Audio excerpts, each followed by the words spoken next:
Hello everyone my student. গত ক্লাসে আমরা পার্সন এবং অক্সিলারি ভার্ব সম্পর্কে একটি ক্লাস করেছিলাম। সেই ক্লাসে আমরা কোন পার্সনের সাথে কোন অক্সিলারি ভার্ব বসবে সে সম্পর্কে আমরা জেনেছিলাম। আজকে সেরকম একটি গুরুত্বপূর্ণ ক্লাস নিয়ে তোমাদের মাঝে হাজির হয়েছি, যে ক্লাসে আমরা সিঙ্গুলার ভার্ব এবং প্লুরাল ভার্ব সম্পর্কে জানব।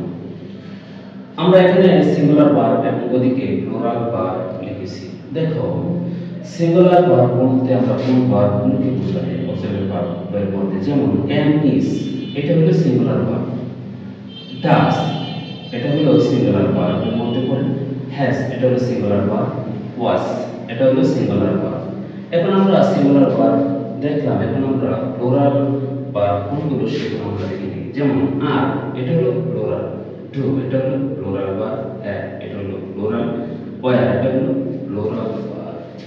এখন আমরা সিঙ্গুলার এবং প্লুরাল ভার্ব চিনলাম, কিন্তু সিঙ্গুলার ভার্ব এবং প্লুরাল ভার্ব কিভাবে চিনব বা চেনার উপায় কি? সেজন্য আমরা কিছু সেন্টেন্স এখানে আমরা দিয়েছি, যে সেন্টেন্সের গুলোতে আমরা দেখবো আসলে সিঙ্গুলার ভার্ব এবং প্লুরাল ভার্বগুলো আমরা কিভাবে চিনব। যেমন এখানে আমরা দেখো, আই এম এ স্টুডেন্ট, আমি একজন ছাত্র। আমি একজন ছাত্র, এখানে আমি বলতে একজনকে বোঝাচ্ছে, তাহলে আমরা বুঝবো এটা singular. Rahim is a teacher, Rahim একজন শিক্ষক। কি রহিম বলতে একজনকে বোঝাচ্ছে, তাই এটা singular. He does the work, সে কাজটি করে। সে কাজটি করে, সে বলতে এখানে একজনকে বোঝাচ্ছে। she has a pen, তার একটি কলম আছে। তার বলতে এখানে একজনকে বোঝাচ্ছে, তাই এগুলো সিঙ্গুলার ভার্বের মধ্যে পড়ে। করিম was at home, করিম বাড়িতে ছিলেন। করিম বাড়িতে ছিলেন, করিম বলতে এখানে একজনকে বোঝাচ্ছে। সাবজেক্টে একজনের ক্ষেত্রে ভার্বটি ব্যবহার হয়, সেটি হলো সিঙ্গুলার ভার্ব। যেমন এখানে আই,